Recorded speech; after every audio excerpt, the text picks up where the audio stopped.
Welcome to Reviews That Scare with Jess and Blair. I'm Jess. I'm Blair. Blair, how are you? I'm doing pretty good, man. Yourself? I am doing very well. It is Friday, which makes me very, very happy. We have now spent the last, 15 minutes trying to figure out my mic, and I don't know if we've gotten anywhere, but we'll give it a go.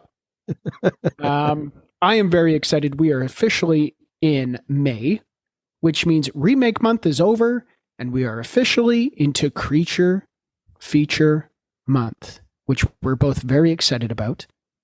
Before we get into this week's review, though, what do you say we chat a little bit about horror news? Blairski, you want to kick this one off? Yeah, the only thing I've got is probably something you have as well, but the first Exorcist film in the new David Gordon Green reboot will be called The Exorcist Believer. Ooh, how exciting. It's slated for release October 13th this year. October 13th, yeah. I also have a little bit of news to add on to that. Apparently there was a convention called Cinecon, and apparently a first trailer has been shown to the attendants at CinemaCon. Yeah, you were telling me that earlier today, and you said it has not been leaked. Yeah, which I'm very surprised about. Good on the audience for, not sneaking a cell phone into that screening of the first trailer. But boy, do I wish that somebody would have snuck a cell phone into that. You'd have to think that it's going to be released publicly soon. I'm thinking so. Yeah, if they release it this week, I'm hoping by, first week of May, second week of May at the latest. But who knows, right? I'm really excited to see it. Yeah, it's going to be good. Much anticipated for sure. And perfect coming in the month of October. I can't wait. I've got a couple pieces of horror news to add to that. Disney's Haunted Mansion has gotten a theatrical rating, and it might surprise you. What is it like? Are we talking like rating is in like PG or rated R or like exactly? Rating? Okay. Yeah, exactly. Yeah. I'm going to go with what, PG-13? Yeah, absolutely. Really? Yeah, which is kind of surprising for a Disney movie. Yeah, it is. I'm excited to see this one. It will be released July 28th, 2023, this summer, which is perfect. Are you a big fan of the Eddie Murphy one? I enjoy the Eddie Murphy one. I don't know if I would call myself a big fan of the Eddie Murphy one. I'm a huge fan of the ride. So any kind of movie or show or special that comes out based on the ride, I always get kind of excited about. I also love the ride. Yeah. This one, huge cast. Tiffany Haddish, Owen Wilson, Rosario Dawson, Danny DeVito, and one of our favorites, Jamie Lee Curtis, all set to star, which is excellent. Hey, Owen Wilson was in the shitty movie we just watched. He certainly was. And I believe I checked, and I think this was only his like third or fourth movie. Oh, really? Yeah. He coming off of his success with The Cable Guy, starring Jim Carrey. Where he's in it for, I don't know, maybe 5 minutes. He gets beat up in the bathroom. Last piece of horror news I have. Finally, the newest film in the Conjuring series has a title announcement. The fourth film in the mainline franchise will be called The Conjuring Last Rites. Okay. I haven't heard that yet. Yeah. And not only that, it will be starring Patrick Wilson and Vera Farmiga as Ed and Lorraine Warren, which is very, very cool. Yeah. We recently, I shared a video to you of Vera performing Duality by Slipknot. She was actually really good, man. Not bad, eh? I don't know if it was like a band that she fronts normally or just kind of like a bar band she plays it, but she was pretty good. She didn't hold back. No, man, she rocked out. It was awesome. Yeah, agreed. That's all I have for horror news. So what do you say we regretfully dive right into this week's episode? As you can tell, this is going to be a real stinker, but bear with us as this week's first episode, Creature Feature Month, goes to 1997's Anaconda. Coming in at 1 hour, 29 minutes. Blairski, first thoughts on the runtime. Anything in this movie is too long, man. Hey, but an hour 29 too long. Oh man, in general, that is a perfect runtime, but Yeah, agreed. Not for this one. no, not for this one. Let's get into some fun facts. Blairski, you got anything for fun facts? All right. Firstly, the film obviously has mostly negative reviews. Go But it, figure. but it was a box office success and grossed $136.8 million against a $45 million budget. Dear Lord. What the hell did they use $45 million on? Oh, I'll get into that because I've got a fun fact based on how much money they spent. So, Oh, God. And the last fun fact I have here, it was nominated for 6 Razzies, yeah. didn't win any. However, Jon Voight won Worst Supporting Actor and Worst Fake Accent at the Stinkers Bad Movie Awards. I don't believe it for a second. One of the finest accents I've ever heard. Oh, man, was it bad? I feel like he didn't read the script and he didn't prepare for his character at all. But again, I'm sure we'll get into that momentarily. You got anything else for fun facts? No, that's it, man. Okay, well, I'm going to dive right in. When you had mentioned the budget for this film, I think a lot of that went to the CGI for the Anaconda because apparently it cost $100,000 per second. You're kidding. So I'm guessing the money they put into the crappy CGI Anaconda, they cut some corners with, sound and script and pretty much everything. And then they just put all of the money, all of the budget for the movie into this CGI snake. It was horrible. It was bad. It was bad. It was no good, man. Fun facts. I also had all of the nominations for the Razzie as well. I just wanted to point out one of the categories that Jon Voight was nominated for didn't win, but he was nominated for Worst Screen Couple. And it was between him and the animatronic Anaconda. Are you serious? Yeah, they lost. They lost. And it also lost Worst Picture, which it lost to The Postman, starring Kevin Costner. Okay. Big Postman fan, Blair? No, never heard of it. Me neither. Oh, goodness. Finally, this is one I mentioned to you today and I thought was great, but Chris Farley was apparently offered the role of Danny Rich, played by Ice Cube. Yeah, could you imagine that? It would have been, I want to say it would have been a completely different movie, but I don't think it would have been. Everything was overshadowed by Jon Voight. Chris Farley had to turn it down because it conflicted with the filming of Beverly Hills Ninja. Great movie. And it was a good career choice for Chris Farley to do Beverly Hills Ninja over Anaconda. It would have ruined everything. Yeah. Oh, goodness. This one, directed by Luis Luosa. I'm sorry, I butchered that. Also directed 1988's Crime Zone, starring David Carradine. 1994's The Specialist, starring Sylvester Stallone and Sharon Stone. 1993's Sniper, starring one of our favorites here at Review Set Scare, Billy Zane. Right on. Who Blair once took a picture of at a horror convention. At the back of his head. He was very impressed with this photo. He was very excited to show me this picture of Billy Zane, and it was literally a picture of the back of his head. It could have been anyone, but it was William Zane. Goodness gracious. This one written by Hans Bauer, also wrote 1990's Komodo, which I believe is like the same kind of premise of Anaconda, but with a Komodo dragon. Oh, really? Yeah. Also wrote 2000's Titan AE.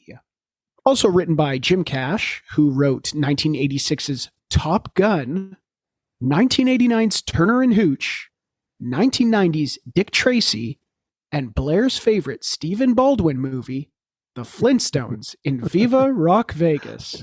Okay, wait, is that the second one? That is the second one. Okay, I just watched the first one. Which is great. That was the one that I remember in the 90s McDonald's did a whole bunch of marketing towards. Oh, man, it's so good. But as we all know, Blair prefers Stephen Baldwin's Barney Rubble to Rick Moranis's Barney Rubble. No way. Shame on you, Blair. Shame on you. No way. This one also written by Jack Epps Jr., who I believe was a bit of a writing partner with Jim Cash because he, of course, also wrote 1986's Top Gun, 1989's Turner Hooch, 1990's Dick Tracy, and as I had said previously, Blair's favorite Stephen Baldwin movie, The Flintstones in Viva Rock Vegas. This one has a huge cast. Unfortunately, all of their performances were overshadowed by Jon Voight. Again, we'll get into it. This one starring key billing Jon Voight as Paul Cerrone. Also starred in 1972's Deliverance, 1996's Mission Impossible, 1969's Midnight Cowboy, and 2001's Zoolander. Also starred in Super Baby, Baby Geniuses 2, Baby Geniuses and the Mystery of the Crown Jewel, Baby Geniuses and the Treasures of Egypt, Baby Geniuses and the Space Baby, and in 2 episodes of Blair's favorite Baby Geniuses-based TV show, Baby Geniuses, the television series. I feel like this isn't the first time Baby Geniuses has been brought up in her podcast. It is not the first time, nor will it be the last. Also starring Jennifer Lopez as Terry Flores. Also starred in 2019's Hustlers, 2002's Made in Manhattan, 2001's The Wedding Planner, and in 62 episodes of the hit sketch comedy show In Living Color, where she danced as one of the Fly Girls. Oh, really? Yeah. I did not know that. Oh, yeah. Also starring Ice Cube as Danny Rich, starred in 1995's Friday, 2012's 21 Jump Street, and as Doughboy in 1991's Boys in the Hood. Great movie. Finally, I have here Jonathan Hyde as Warren Westridge, also starred as Bruce Ismay in 1997's Titanic, alongside one of our favorites, William Zane, 1999's The Mummy, and as Van Pelt in 1995's Jumanji. Also starring Owen Wilson, Eric Stoltz, Carrie Werrer, and Danny Trejo in the first 2 minutes of the film. Yeah, he's not in it long. No, at all. Synopsis for Anaconda, courtesy of I Am a DB. A National Geographic film crew is taken hostage by an insane hunter who forces them along on his quest to capture the world's largest and deadliest snake. That's it. You don't even need to watch the movie now. Pretty much. Did we mention that Jon Voight is in it? Ugh. This leads to one of our favorite segments of the show, Kill Count. Kill Count. The time of the show we count the kills. Blairski, what do you got for Kill Count? All right, so the total kill count, according to the List of Deaths fandom page, is 10. But only 6 of those deaths listed were actually humans, and only 4 of those humans were actually killed by the Anaconda, and only 3 of those Anaconda kills were actually on screen. There's too many logistics going on here. Although you did mention one of the kills that stuck with you, including a panther near the beginning of the film. Yeah, so it's when you first see the Anaconda and it kills a panther, and the panther totally looks like a stuffed animal. It reminded me a lot of of Grandpa, the dog in the Evil Dead remake. Yes. Where it's like you could have tried maybe a little bit harder there. And then, yeah, don't get me started on the snake. Snake's just... We'll get to it. Which brings us to another one of our favorite segments, Likes and Dislikes, the portion of the show where we talk about what we liked, what we didn't like, and everything in between. Blairski, would you like to start this segment off with a like? Yeah, well, I've got 2. I don't believe it. I do. The first okay, what do you got? is I like the very, very short cameo appearance of Danny Trejo. Yeah, I kind of had to do a double take on this one because I knew he was in the movie, but I didn't realize that was him. I did rewind it and watch the first 2 minutes of the movie over again. A very young Danny Trejo. Yeah, and, no mustache. And he didn't last long at all. He died within as you said, the first 2 minutes of the movie. Yeah. The other thing I like about this movie is Ice Cube, because Ice Cube is always great in everything. Yeah, he looked really, really cool. And there's also a segment or a portion of the film where he's listening to his own song on the radio. Oh, buddy, I have that in my what I learned. It's Okay, hilarious. well, Yeah. I won't give any more We'll get away. into it. I just want to say this is cheese galore. From the acting to the dialogue to the terrible snake CGI to the goofy animatronics, it is so bad. It's fun, not good, but fun for the most part. Oh, I didn't even think so, man. Blairski, you didn't make it through it, did you? No, I did. I fell asleep. I missed probably at least the last 20 minutes of the movie. I wish I could say, well, you missed the best part. You did not. That was maybe the worst part. Oh, thank God. So I had written down here, I felt like a lot of the acting was bearable. Again, not good, but bearable. Well, But- except for John Voight. Exactly. And then but it was all overshadowed by John Voight. Can we just take a minute to talk about John Voight and how awful he is in this movie? It's so bad. His accent, man. Yeah. Where is he supposed to be from?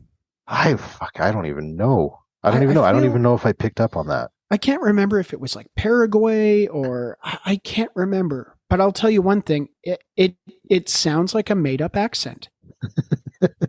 So bad, and it's not consistent. No, at all. I was saying to you, at some point it sounds like he's trying to do a bad Christopher Walken accent, and then at times he sounds like a really bad Tony Montana. There's no consistency. It's also just a bad character. Love his ponytail though. It is a slick ponytail. Oh, God. Oh, but even the kills in this movie, man, the kills sucked. There was no good kills, no good gore. I don't know, man. I found the movie very boring, and my saving grace, believe it or not, was Ice Cube. Yeah, no, I agree. And I have a couple lines of the nights involving Ice Cube, but this one was, I had fun watching it for the most part, but it was too long, and it was only an hour and a half. What was the point of Owen Wilson even being in the movie? Was he just like a body? Yeah, honestly, there was too many characters. None of them were fleshed out. I didn't know who any of these people were, and I didn't care who they were. It was literally, to me, it was just like they were bait for the snake.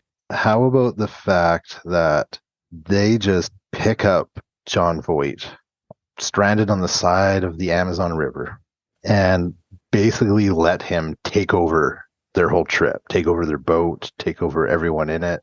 And I'm going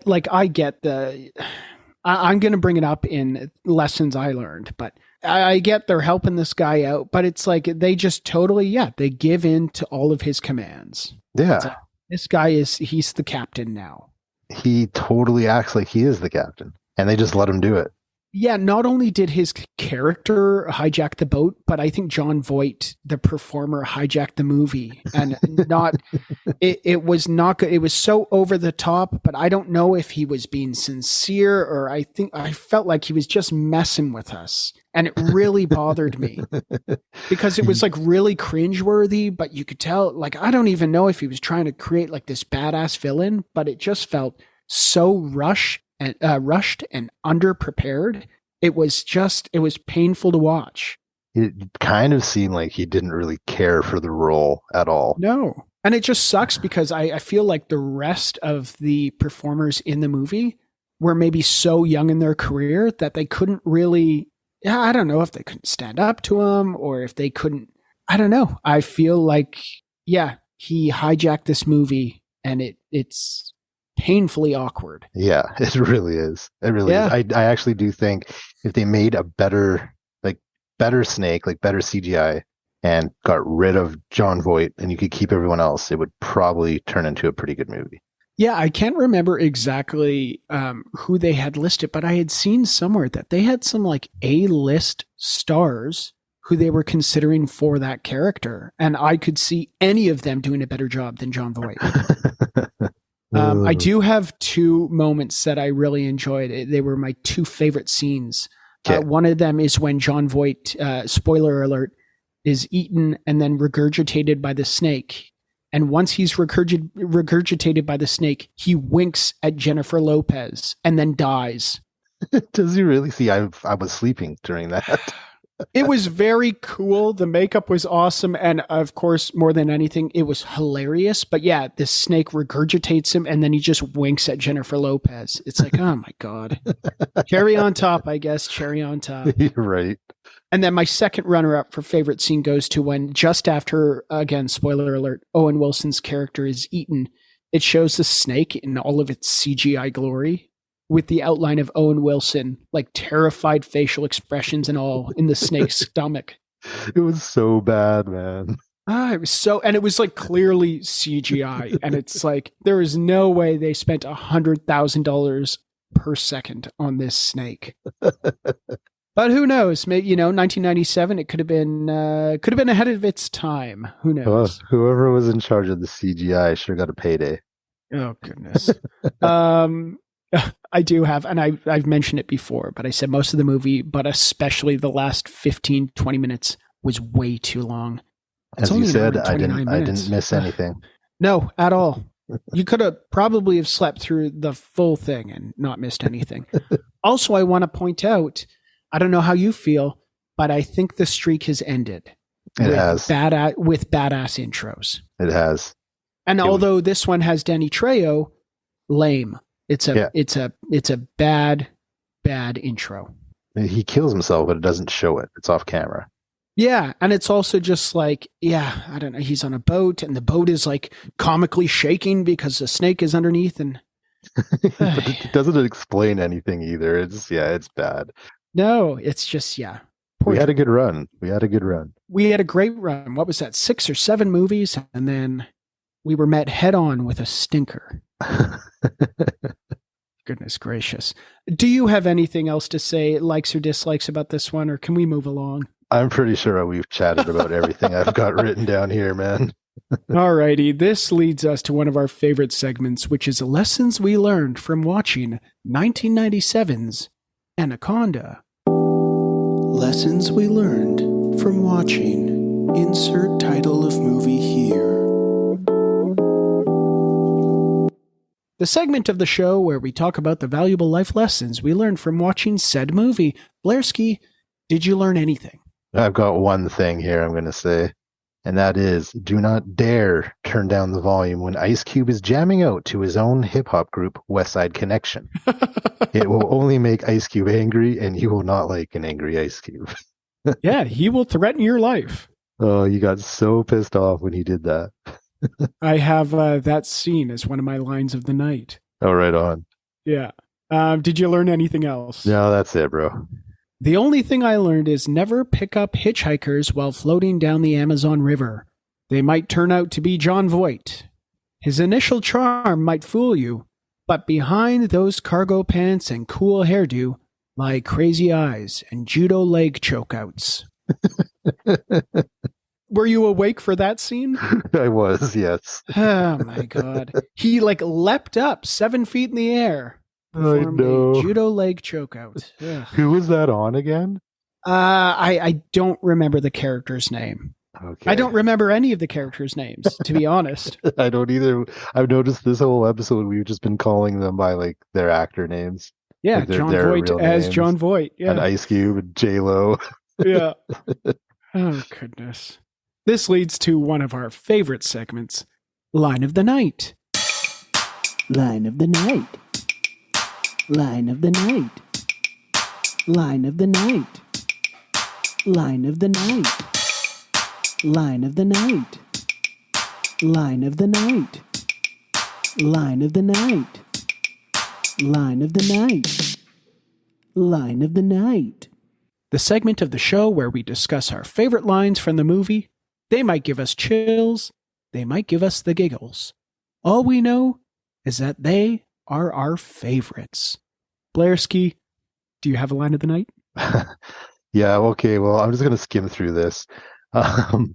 Is it just me, or does the jungle make you really, really horny? said by Owen Wilson. Yeah. Owen Wilson. Oh, goodness. Next one. The last time I was in water like this, I had to stay up all night picking leeches off my scrotum, which was said by the character Warren, who was played by Jonathan Hyde.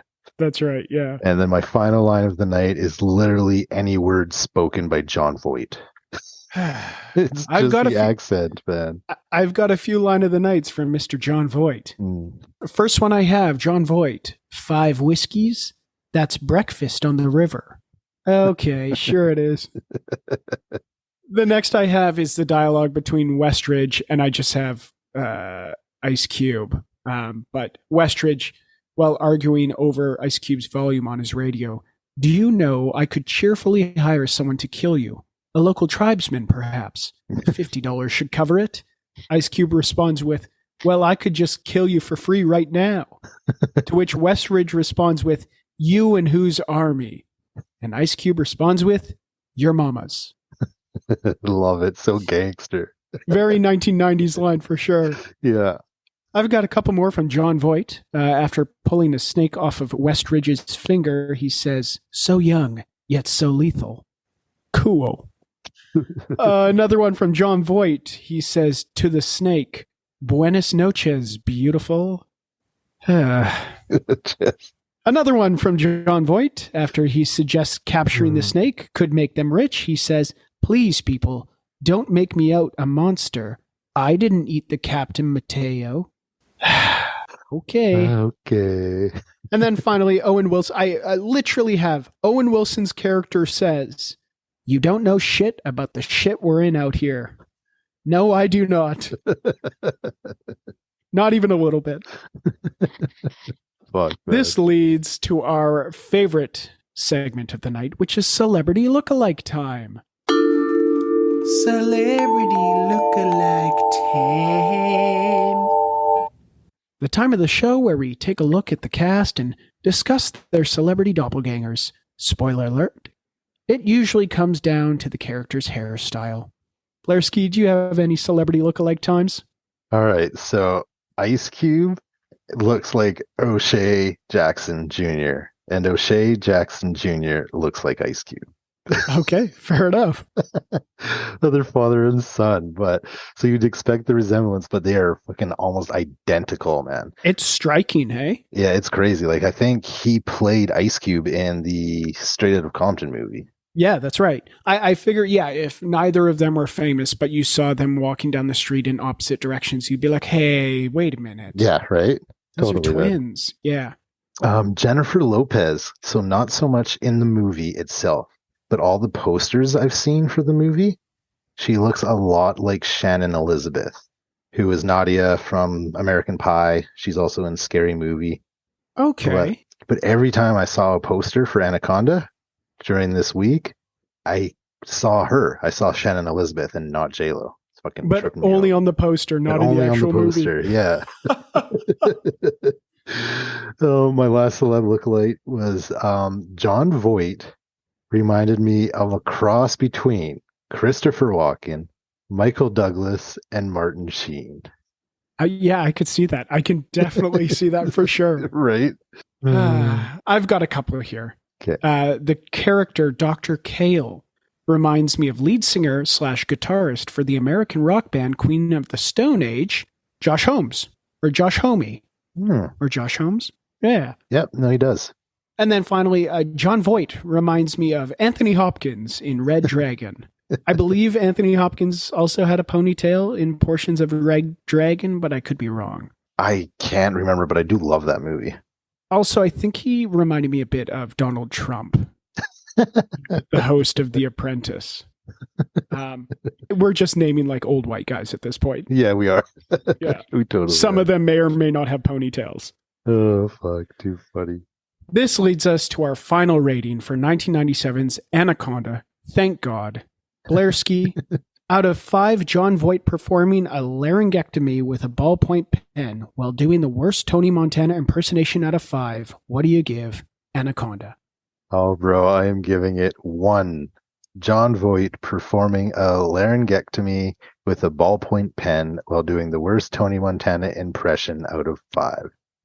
I'm also going to give it 1. John Voight performing a laryngectomy while with a ballpoint pen while doing the worst Tony Montana impersonation out of 5.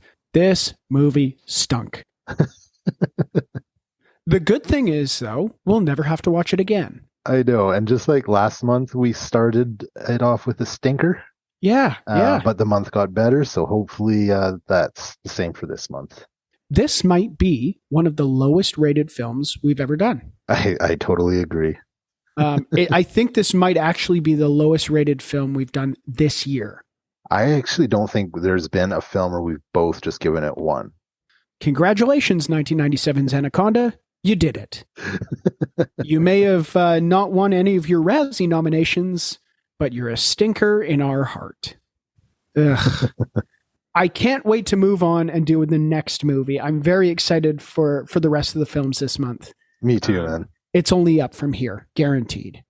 But for Review Set Scare with Jess and Blair, I'm Jess. And I'm Blair. Remember to stay scary. And eat every sandwich. Bye. Bye. Thank you for listening to Review Set Scare. Make sure you check out our Linktree at linktree/reviewsetscare. That's linktr.ee/reviewsetscare, which has links to our Instagram, YouTube, Patreon, Twitch, and many other things. If you'd like to email us, you can reach us at reviewsetscare@gmail.com. Thanks for listening, and remember to stay scary and eat every sandwich.